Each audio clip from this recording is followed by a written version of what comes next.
আজকে বাড়ি থেকে বেরিয়ে এত ভালো জিনিস লঞ্চ করব কখনো ভাবতেই পারিনি। চট করে চান করে টুকুস করে রেডি হয়ে আমি বেরিয়ে পড়েছিলাম নিমন্ত্রণ বাড়ি যাওয়ার উদ্দেশ্যে। কেটিএমটাকে নিয়ে রাস্তায় বেরিয়েই পড়েছিলাম আর চলে এসেছিলাম এই মেন রোডে।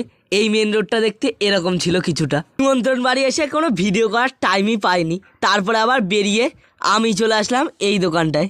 আমি চাইলাম কিছু ঠান্ডা, বাট এরা অন্য কিছুই দিল। रुको जरा सबर करो। না মানে ওটা নয়, এই জিনিসটা দিয়েছিল।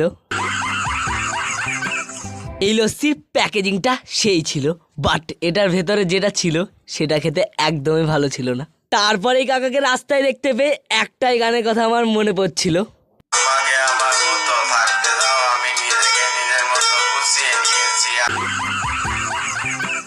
তো আমি এখন পালাই। তোমরা ভিডিওটাকে লাইক করে চ্যানেলটাকে সাবস্ক্রাইব করো। বাই।